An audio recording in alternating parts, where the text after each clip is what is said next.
Hi guys, welcome to my channel. അപ്പോൾ നമ്മുടെ ഇന്നത്തെ വീഡിയോയുടെ കണ്ടന്റ് എന്താണെന്ന് ചോദിച്ചു കഴിഞ്ഞാൽ ദ ഗ്രേറ്റ് മുരളി ഗോപി. മുരളി ഗോപി എന്ന മികച്ച തിരക്കഥാകൃത്തിൻ്റെ മികച്ച തിരക്കഥകളെക്കുറിച്ചാണ് നമ്മളിന്ന് പറയാൻ പോകുന്നത്. അപ്പോൾ നമുക്ക് നേരെ വീഡിയോയിലേക്ക് പോകാം. അദ്ദേഹം ആദ്യമായിട്ട് തിരക്കഥ എഴുതി വന്ന സിനിമയാണ് രസികൻ. 2004 ചിത്രം ഇറങ്ങിയത്. എന്നെ സംബന്ധിച്ചോളം രസികൻ മുരളി ഗോപി എഴുതിയതിൽ ഏറ്റവും വേസ്റ്റ് സ്ക്രിപ്റ്റ് രസികനാണ്. ഒരു നോർമൽ സ്റ്റോറി, അതായത് സിനിമയിലേക്ക് എൻ്റർ ചെയ്യാൻ വേണ്ടി മാത്രം എഴുതിയ ഒരു സ്ക്രീൻ പ്ലേ പോലെ രസികൻ എനിക്ക് ഫീൽ ചെയ്തിട്ടുള്ളൂ. എസ്പെഷ്യലി ദിലീപിൻ്റെ സിനിമയാകുമ്പോൾ ഹ്യൂമർ ആൾക്കാർ പ്രതീക്ഷിക്കും. അതുപോലെ തന്നെ മീശമാധവൻ്റെ ശേഷം ദിലീപും ലാൽ ജോസും വന്നിരിക്കുന്ന സിനിമ, അതിന് പുതിയൊരു സ്ക്രീൻ റൈറ്റർ, അതും ഭരത് ഗോപിയുടെ മോനായിട്ടുള്ള മുരളി ഗോപിയുടെ സ്ക്രീൻ പ്ലേ. അപ്പോൾ ഒബ്വിയസ്ലി ഹൈപ്പ് ഉണ്ടാവും. ബട്ട് ആ സിനിമ വേണ്ടത്ര രീതിയിൽ ബോക്സ് ഓഫീസ് പ്രകടനം വെച്ചുമില്ല. ആൻഡ് ബോക്സ് ഓഫീസിൽ എന്താണോ ആ സിനിമ പ്രകടനം കാഴ്ചവെച്ചത്, അത് തന്നെയാണ് ആ സിനിമ അറിയിക്കുന്നതായിട്ടാണ് എനിക്ക് ഫീൽ ചെയ്തിട്ടുള്ളത്. ഇനി അടുത്ത സിനിമയാണ് ഈ അടുത്ത കാലത്ത് നൂതനമായ കഥ പറച്ചിലിന് മലയാള സിനിമയിലെ ഒരു വഴിത്തിരിവായ ഈ 2012 ചിത്രം. ഒരു മികച്ച, അതായത് മുരളി ഗോപി ചെയ്തിട്ടുള്ളതിൽ അത്യാവശ്യം കണ്ടിരിക്കാൻ പറ്റുന്നൊരു ചിത്രത്തിൻ്റെ സ്ക്രീൻ പ്ലേ ആണ് ഈ അടുത്ത കാലത്ത്. ഇനി അടുത്ത സിനിമ ലെഫ്റ്റ് റൈറ്റ് ലെഫ്റ്റ്. ഇത് വളരെ കോൺട്രവേഴ്സി ഉണ്ടാക്കിയൊരു സിനിമയാണെന്നാണ് റിസർച്ച് ചെയ്തപ്പോൾ എനിക്ക് മനസ്സിലായത്.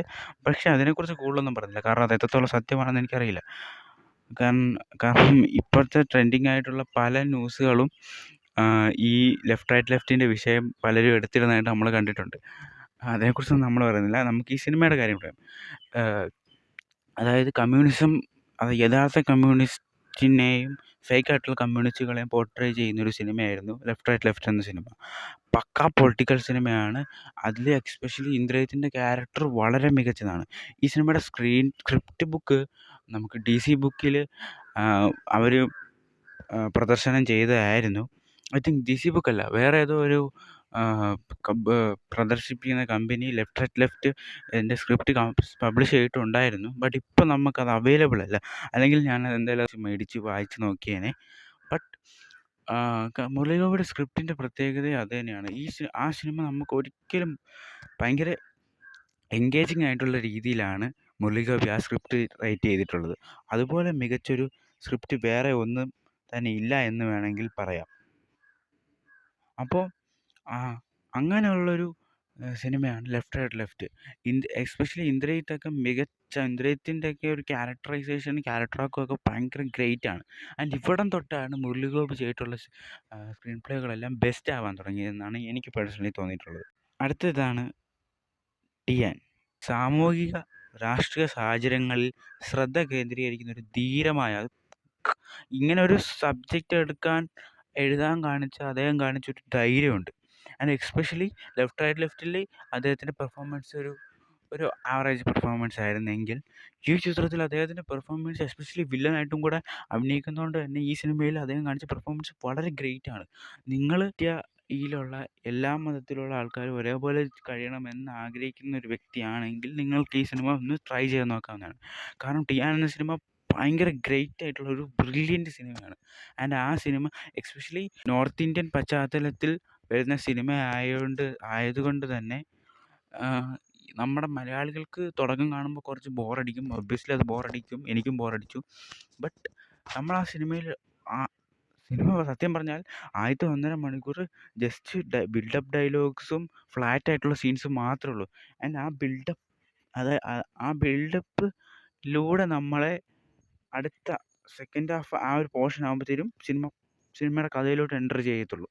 അത്ര സ്ലോ ആയിട്ടുള്ള റൈറ്റിംഗ് ആണ് ടിയാനകത്തുള്ളതെങ്കിലും നമ്മൾ ആ 1.5 മണിക്കൂർ കണ്ടതിന് ശേഷം ഈ പെട്ടെന്നുള്ളൊരു ട്രാൻസ്ഫോർമേഷൻ ഉണ്ട് സിനിമയിൽ. ഒരു കിടിലൻ ട്രാൻസ്ഫോർമേഷൻ ഉണ്ട് സിനിമയ്ക്ക്. അതിനുശേഷം സെക്കൻഡ് ഹാഫിലോട്ട് വരുമ്പോൾ അതിനുശേഷം ഒരു കിടിലൻ ട്രാൻസ്ഫോർമേഷൻ ഉണ്ട്. ആ ട്രാൻസ്ഫോർമേഷൻ കാണുമ്പോൾ നമുക്ക് മനസ്സിലാവും ഈ 1.5 മണിക്കൂർ ഈ സ്ലോ ബിൽഡപ്പ് കാണിച്ചതിൻ്റെ കാരണം നമുക്ക് 1.5 മണിക്കൂറിന് ശേഷമുള്ള സീനുകൾ കാണുമ്പോൾ നമുക്ക് മനസ്സിലാവും. അത്രയ്ക്ക് ബ്രില്യൻ്റ് ആയിട്ടുള്ള സിനിമയാണ് ടിയാൻ. ഇനി അതിനുശേഷം അദ്ദേഹം അടുത്ത മറ്റൊരു ചിത്രമാണ് കമ്മാര സംഭവം. ബ്ലാക്ക് ഹ്യൂമർ എന്നൊക്കെ പറഞ്ഞു കഴിഞ്ഞാൽ ഇതാണ് ബ്ലാക്ക് ഹ്യൂമർ. എക്സ്പെഷ്യലി അറിയാമല്ലോ, നിങ്ങൾക്കറിയാമല്ലോ ദിലീപാണ് അഭിനയിക്കുന്നത്. അപ്പോൾ ഏത് രീതിയിലുള്ള അഭിനയമായിരിക്കും ദിലീപ് കൊടുത്തതെന്ന് നിങ്ങൾക്ക് മനസ്സിലായി കാണുമല്ലോ. എസ്പെഷ്യലി ഇങ്ങനൊരു തന്നെ വലിയൊരു കാര്യമാണ്. സ്പൂഫ് ചിത്രങ്ങൾക്ക് പൊതുവേ ഇവിടെ വലിയ വിലയൊന്നുമില്ല. ബട്ട് സ്പൂഫ് ചിത്രങ്ങൾ 2-3 സ്പൂഫ് ചിത്രങ്ങളൊക്കെ മലയാളത്തിൽ വന്നിട്ടുണ്ട് എങ്കിലും ഇതുപോലൊരു സ്പൂഫ് ചിത്രം വളരെ വെറൈറ്റിയാണ്. അതുപോലെ തന്നെ ഇതൊരു എക്സ്പെരിമെൻ്റൽ സിനിമ ആയതുകൊണ്ട് തന്നെ ഈ സിനിമ വർക്കാവാനുള്ള ചാൻസ് വളരെ കുറവാണെന്നാണ് എനിക്ക് ഫീൽ ചെയ്തിട്ടുള്ളത്. എസ്പെഷ്യലി കമാൽ സംഭവം പോലുള്ള സിനിമ എടുക്കുമ്പോൾ നിങ്ങൾക്കത് കണ്ടാൽ മനസ്സിലാവും. ഫസ്റ്റ് ഹാഫ് നമുക്ക് ഭയങ്കരമായിട്ട് എല്ലാവർക്കും ഇഷ്ടപ്പെടും. അതുപോലെയാണ് ദിലീപിൻ്റെ ഒരു ബുദ്ധിരാക്ഷസൻ പോലത്തെ ക്യാരക്ടറാണ് ദിലീപിനകത്ത് ചെയ്യുന്നത്. അപ്പം നിങ്ങൾക്ക് അത് കണ്ടാൽ മനസ്സിലാവും വാട്ട് എ കിടിലൻ, എന്ത് സീൻ പടമാണെന്ന് കണ്ടിട്ട് സെക്കൻഡ് ഹാഫ് കണ്ടു കഴിഞ്ഞാൽ ഇത് നമുക്ക് എന്തിനാണ്, അല്ല അവിടം കൊണ്ട് തന്നെ നിർത്തായിരുന്നല്ലോ എന്നൊക്കെ ഫീൽ ചെയ്യും. ബട്ട് അതാണ് ഈ സിനിമയുടെ പ്രത്യേകത. ആൻഡ് കമാൽ സംഭവം മുരളിഗോപി ആയിട്ടുള്ള ഒരു ബ്രില്യൻറ്റ് വർക്ക് തന്നെയാണ്. അതിന് ശേഷം 2019 അതാണ് മക്കളെ സിനിമ. പൊളിറ്റിക്കൽ ഡ്രാമ എന്നൊക്കെ പറഞ്ഞു കഴിഞ്ഞാൽ ഇതാണ് പൊളിറ്റിക്കൽ ഡ്രാമ. മുരളിഗോപി എഴുതിയിട്ടുള്ളതിൽ വൺ ഓഫ് ദി ബെസ്റ്റ് എന്ന് ഞാൻ പറയുന്നില്ല, one of the best screenplay ആണ് ലൂസിഫർ. ലൂസിഫർ എന്ന സിനിമയ്ക്ക് ഒരുപാട് ലെയേഴ്സും ഭയങ്കര മിസ്റ്റീരിയസ് ആയിട്ടുള്ള ഒരു സിനിമയാണ്. എസ്പെഷ്യലി മോഹൻലാലൊക്കെ ഈ സിനിമയിൽ അഭിനയിക്കുന്ന ആക്ടിങ് ഉണ്ട് മോനെ. ലൂസിഫർ എന്ന് പറയുന്ന സിനിമ അത് കിടിലൻ സിനിമയാണ്. അത് ഗ്രേറ്റ്, എല്ലാം പെർഫെക്റ്റ് ആണ്. ഭയങ്കര ലെയേഴ്സുള്ള ഭയങ്കര മിസ്റ്റീരിയസ് ആയിട്ടുള്ള ഒരു സിനിമ ചെയ്യുക എന്ന് പറഞ്ഞ വലിയ കാര്യമാണ്. എസ്പെഷ്യലി പൃഥ്വിരാജിൻ്റെ ഡയറക്ഷൻ. ബട്ട് എന്നെ സംബന്ധിച്ചോളം ഈ ഫിലിം ഒരു എബോവ് ആവറേജ് ലെവലിലോട്ടേ സിനിമയുടെ ഡയറക്ടറിന് എടുത്തു വെക്കാൻ പറ്റിയിട്ടുള്ളൂ. കാരണം ഈ സിനിമയുടെ സ്ക്രിപ്റ്റ് നിങ്ങൾക്ക് ഇപ്പോഴും DC ബുക്സിൽ അവൈലബിൾ ആണ്. നിങ്ങൾക്ക് ഓൺലൈനിൽ DC ബുക്സ് വഴി പർച്ചേസ് ചെയ്യാം. ഇല്ലെങ്കിൽ താല്പര്യമുള്ളവർക്ക് ആസ്പയറിംഗ് ഫിലിം മേക്കേഴ്സിന് ഇതിൻ്റെ സ്ക്രിപ്റ്റ് എന്തായാലും വായിച്ചു നോക്കാൻ പറ്റുന്നതാണ്. അത്രയും കോംപ്ലിക്കേറ്റഡ് ആയിട്ടുള്ള സ്ക്രിപ്റ്റാണ് പുള്ളി എഴുതിയിട്ടുള്ളത്. കോംപ്ലിക്കേഷൻ മീൻസ് നമുക്ക് വായിക്കുമ്പോൾ അത് ഒരു പ്രത്യേക ഫീലാണ് അത് വായിക്കുമ്പോൾ കിട്ടുന്നത്. സ്ക്രീൻ പ്ലേയിൽ നിങ്ങൾ ചില സീൻ കാണുമ്പോൾ നമുക്ക് രോമാഞ്ചം വരുള്ളൂ. ബട്ട് നമ്മൾ സ്ക്രീൻ പ്ലേ വായിക്കുമ്പോൾ രോമാഞ്ചം കിട്ടണമെങ്കിൽ എന്ത് ലെവലോട്ടുള്ള റൈറ്റിംഗ് ആയിരിക്കണമെന്ന് നിങ്ങൾ ആലോചിച്ച് നോക്കണം. എസ്പെഷ്യലി ഈ സിനിമയിലെ പല സ്ക്രീൻ പ്ലേയിൽ എഴുതിയിട്ടുള്ള പല വേർഡ്സ് ഉണ്ട്. ആ വേർഡ്സ് വായിക്കുമ്പോൾ കിട്ടുന്നൊരു പ്രത്യേക ഫീലുണ്ട്. അത് നമുക്ക് ആ സിനിമ കണ്ടാൽ ചിലപ്പോൾ അത്രയും ഫീൽ കിട്ടിയെന്ന് വരില്ല. കാരണം പൃഥ്വിരാജ് എന്ന് പറയുന്ന ഡയറക്ടർ ഒരു ടെക്നിക്കൽ ഡയറക്ടറാണ്. അതുകൊണ്ടാണ് ലൂസിഫർ ഒരു മേക്കിംഗ് വൈസ് നല്ലൊരു സിനിമയായത്.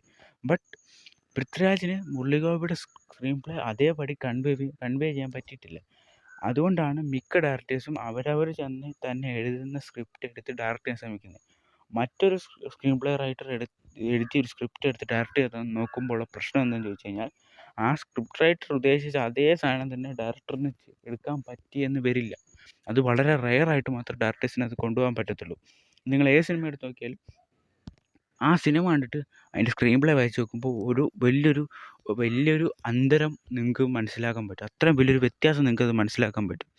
കാരണം മുരളിഗോപി എന്ന് പറയുന്ന റൈറ്ററിൻ്റെ എസ്പെഷ്യലി ആ സിനിമയിൽ കുറേ സീൻസ് ഉണ്ട്, നമുക്ക് ഇഷ്ടപ്പെട്ട കുറേ സീൻസ് ഉണ്ട്. ബട്ട് നിങ്ങളത് വായിച്ച് നോക്കുമ്പോൾ എഴുതിയതിൻ്റെ പകുതി പോലും സീനിലില്ലല്ലോ എന്ന് തോന്നിപ്പോകുന്ന രീതിയിലുള്ള റൈറ്റിംഗ് ആണ്. കാരണം ഞാൻ ആ സ്ക്രിപ്റ്റ് ബുക്ക് മുഴുവൻ വായിച്ചൊരു വ്യക്തിയാണ്.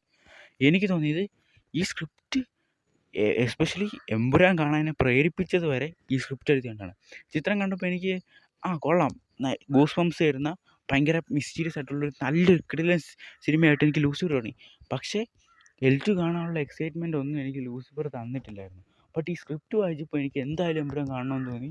അതുകൊണ്ട് തന്നെ ഞാനത് പോയി അതുകൊണ്ട് തന്നെ ഞാൻ സിനിമ തിയേറ്ററിൽ പോയി എക്സ്പീരിയൻസ് ചെയ്തതാണ്. അതുകൊണ്ട് തന്നെ സ്ക്രിപ്റ്റ്, അതായത് ലൂസിഫറിൻ്റെ സ്ക്രിപ്റ്റിൻ്റെ ഒരു 60% മാത്രമേ സിനിമയിലായിട്ട് വന്നിട്ടുള്ളൂ. ആ ലൂസിഫറിൽ മുരളിഗോപി എഴുതിയിരിക്കുന്ന സാധനത്തിൻ്റെ 60% തന്നെ നമുക്ക് ധാരാളമാണ്. അപ്പോൾ അത് 100%ഉം പൃഥ്വിരാജ് കൊണ്ടുവരുന്ന ഏത് ലെവലിൽ ആ സിനിമ എത്തിയെന്ന് നിങ്ങൾ തന്നെ ഒന്ന് ആലോചിച്ച് നോക്കുക. ഓക്കെ, ഇനി നമുക്ക് അടുത്ത സിനിമയിലോട്ട് പോകാം. ലൂസിഫർ പോലുള്ള കിടിലൻ സിനിമ എടുത്തിട്ട് മുരളിഗോപി പോയി എഴുതിയ സിനിമയാണ് തീർപ്പ്. മുരളിഗോപി എഴുതിയതിൽ രസികനേക്കാൾ കുറച്ച് മികച്ച സ്ക്രിപ്റ്റായിട്ട് മാത്രമേ എനിക്ക് തീർപ്പിനെ കാണാൻ പറ്റത്തുള്ളൂ. നല്ലൊരു കണ്ടൻറ് ഓറിയൻറ്റഡുള്ള സിനിമയാണ്, എല്ലാം കൊണ്ടും നല്ലൊരു സിനിമയാവേണ്ട സിനിമയായിരുന്നു. ഈ സിനിമയിൽ ആകപ്പാടെ കൊള്ളാവുന്നത് ചില സീൻസും കുറച്ച് ഈ സിനിമയിലെ ചില ടൈപ്സ് ഓഫ് മുരളിഗോപി എഴുതുന്ന പ്രത്യേക രീതിയിലുള്ള സാഹിത്യപരമായ കുറേ ഡയലോഗ്സ് ഉണ്ട്. പിന്നെ ആ പൃഥ്വിരാജ് പറയുന്ന എനിക്ക് വധം നിനക്ക് ശിക്ഷ എന്ന് പറയുന്ന ആ സീനൊക്കെ ഭയങ്കര ഗൂസ് ബംപ്സ് തന്നെങ്കിലും സിനിമ ഒരു ബിലോ ആവറേജ് ചിത്രമായിട്ട് മാത്രമേ എനിക്ക് തോന്നുന്നുള്ളൂ.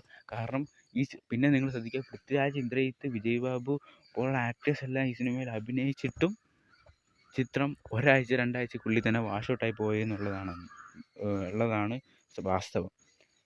പക്ഷേ ഈ സിനിമ കുറേ ഡിസർവ് ചെയ്തിരുന്നോ എന്ന് ചോദിച്ചു കഴിഞ്ഞാൽ ഒരിക്കലുമില്ല. ഒരാഴ്ചക്കുള്ളിൽ 2 ആഴ്ചക്കുള്ളിൽ വാഷ് ഔട്ട് ആവുന്ന ലെവലിലോട്ട് അത്ര മോശം സിനിമ അല്ലെങ്കിലും അല്ല, ഒരു 1 മന്ത് ഒക്കെ ഓടാനുള്ള സ്വാതന്ത്ര്യമൊക്കെ സിനിമയിൽ ഉണ്ടായിരുന്നെങ്കിലും സിനിമ ഒരു ബിലോ ആവറേജ് സിനിമയായിട്ട് എനിക്ക് ഫീൽ ചെയ്തിട്ടുള്ളൂ. അതുകൊണ്ട് തന്നെ മുരളിഗോപിയുടെ ഭാഗത്തു നിന്ന് വന്നിട്ടുള്ള രണ്ടാമത്തെ വീക്കസ്റ്റ് പ്ലോട്ടും സ്ക്രീൻ പ്ലേ ഒക്കെയാണ് തീർപ്പ്. ഇനി അടുത്ത സിനിമ മറ്റൊന്നുമല്ല, L2 എമ്പുരാൻ. ലൂസിഫർ കണ്ടൊരു വ്യക്തിക്ക്, അല്ലെങ്കിൽ ലൂസിഫറിലെ ഗൂസ് ബംപ്സ് അടിച്ച വ്യക്തിക്ക് എമ്പുരാൻ ഇഷ്ടപ്പെടുമോ എന്ന് ചോദിച്ചു കഴിഞ്ഞാൽ ചാൻസ് കുറവാണ്. ആ ലൂസിഫർ കണ്ട് ഇഷ്ടപ്പെട്ട വ്യക്തിക്ക് അതിലെ ജംഗിൾ ഫൈറ്റ്, എമ്പുരാനിലെ ജംഗിൾ ഫൈറ്റ് മാത്രമേ ഇഷ്ടപ്പെടാൻ ചാൻസ് ഉള്ളൂ. എമ്പുരാൻ ഇപ്പം കുറേ വിവാദങ്ങളിൽ പെട്ട് കിടക്കുന്ന ഒരു സിനിമയാണ്. ആ വിവാദങ്ങളെക്കുറിച്ച് പറയാനാണെങ്കിൽ ഈ വീഡിയോ ഒന്നും തികയത്തില്ല, ഒരുപാട് പറയാനുണ്ട്. അതുകൊണ്ട് തന്നെ ഞാൻ അതിലോട്ടൊന്നും പോകുന്നില്ല. ഈ സിനിമയുടെ മുരളിഗോപി ഈ സിനിമ എന്ത് ആണ് ചെയ്തിട്ടുള്ളതെന്ന് നോക്കാം. മുരളിഗോപി ലൂസിഫറിനേക്കാളും മികച്ചൊരു സിനിമ എടുക്കാനല്ല ഈ സ്ക്രിപ്റ്റ് എഴുതിയെന്ന് നമുക്ക് സിനിമ കണ്ടാൽ തന്നെ മനസ്സിലാവും. എമ്പുരാൻ എന്ന സിനിമ ഒരു ഇൻ്റലിജൻറ്റ് സിനിമയാണ്. പക്ഷേ എമ്പുരാൻ എന്ന സിനിമ ലൂസിഫറിനേക്കാളും മികച്ചൊരു സിനിമയല്ല, പക്ഷേ ലൂസിഫറിനേക്കാളും ഇൻ്റലിജൻ്റ് ആയിട്ടുള്ള സിനിമയാണ്. അതാണ് എമ്പുരാനും ലൂസിഫറിനും തമ്മിലുള്ള വ്യത്യാസം. ആൻഡ് ഈ സിനിമ കാണുമ്പോൾ തന്നെ നമുക്ക് മനസ്സിലാവും, ലൂസിഫർ എന്ന് പറയുന്നത് അത് എല്ലാവർക്കും വർക്കാവത്തില്ല എന്ന് വിചാരിച്ചുകൊണ്ട് തന്നെയാണ് ഇരുന്നത്. അതുകൊണ്ട് തന്നെ അവരുടേതായിട്ടുള്ള രീതിയിൽ തന്നെ അത് മേക്ക് ചെയ്തു. ബട്ട് ലൂസിഫർ ഒരു പാൻ ഇന്ത്യൻ ലെവലിൽ ഒരു റീച്ച് കിട്ടിയത് കൊണ്ട് തന്നെ സെക്കൻഡ് പാർട്ട് എമ്പുരാൻ കൊമേഴ്ഷ്യലി ചെയ്യാനാണ്. അതായത് ലൂസിഫർ ഒരു ക്ലാസിക് രീതിയിലാണ് എടുത്തതെങ്കിൽ ഈ സിനിമയിൽ മാസ് പ്ലസ് ക്ലാസ് എന്നൊരു കോൺസെപ്റ്റ് കൊണ്ടുവന്നാണ് എമ്പുരാൻ എടുത്തു വെച്ചിരിക്കുന്നത്. ലൂസിഫറിൽ ഖുറേഷി അബ്രഹാമിൻ്റെ സീൻസ് വളരെ കുറവാണ്. ഒരു സീനോ 2 സീനോ ഉള്ളൂ ലൂസിഫറിനകത്ത്. അതുപോലെ തന്നെയാണ് എമ്പുരാനിൽ ഖുറേഷി അബ്രഹാമിനാണ് 2 സീൻസ് കൂടുതൽ, സ്റ്റീഫൻ നെടുമ്പള്ളിക്ക് 1-2 സീനിൻ്റെ ആവശ്യമുള്ളൂ. അത് തന്നെയാണ് അവർ സ്ക്രിപ്റ്റിൽ എഴുതിയിട്ടുള്ളത്. ബട്ട് അത് വർക്കാവാതെ എന്താണെന്ന് ചോദിച്ചു കഴിഞ്ഞാൽ, ലൂസിഫറിൽ സ്റ്റീഫൻ നെടുമ്പള്ളി എന്ന് പറയുന്ന ക്യാരക്ടറിന് ഒരു വൈഡ് ടൈപ്പ് ഓഫ് ഒരു വലിയൊരു റീച്ചും വലിയൊരു സ്നേഹവും ഒക്കെ ആൾക്കാരുടെ മനസ്സിൽ ഇടം പിടിക്കാൻ പറ്റുന്നൊരു ക്യാരക്ടറായി പോയി. അതുപോലെ ഡീപ്പായിരുന്നു. പക്ഷേ ഖുറേഷി അബ്രഹാം അപ്പോൾ അതിനും മുകളിൽ നിൽക്കണമായിരുന്നു. അപ്പോൾ ഖുറേഷി അബ്രഹാമിൻ്റെ ക്യാരക്ടർ അതിനും മുകളിൽ നിൽക്കണമായിരുന്നു. ബട്ട് അതിലും മുകളിൽ നിന്നോ എന്ന് ചോദിച്ചാൽ ഐ ആക്സെപ്റ്റ് ദാറ്റ്. അത് ഖുറേഷി അബ്രഹാമിൻ്റെ ക്യാരക്ടർ അതിന് മുകളിൽ നിന്നിട്ടില്ല. ബട്ട് ആ സിനിമയിൽ തന്നെ ഖുറേഷി അബ്രഹാമിൻ്റെ ക്യാരക്ടറിനേക്കാളും മുകളിലായിരുന്നു എന്നുള്ളതാണ് വേറൊരു വാസ്തവം. സോ മുരളിഗോപി എനിക്ക് ഉറപ്പില്ല, കാരണം പൃഥ്വിരാജ് എത്രത്തോളമാണ് ആ സ്ക്രിപ്റ്റ് എടുത്തു വെച്ചിട്ട്, എങ്ങനത്തെ രീതിയിലാണ് എടുത്തു വെച്ചിട്ടുള്ളത്, അതിൻ്റെ ആ സ്ക്രിപ്റ്റ് നമുക്ക് വായിച്ച് നോക്കിയാലേ അത് മനസ്സിലാകത്തുള്ളൂ. നമുക്കിനിയും നല്ല സിനിമകൾ, ഇനി അടുത്ത മുരളിഗോപിയുടെ സബ്ജക്റ്റ് ഏതാണെങ്കിലും അത് എമ്പുരാനേക്കാളും നല്ലൊരു സിനിമയാവാൻ ഞാൻ ആഗ്രഹിക്കുന്നു. Bye bye.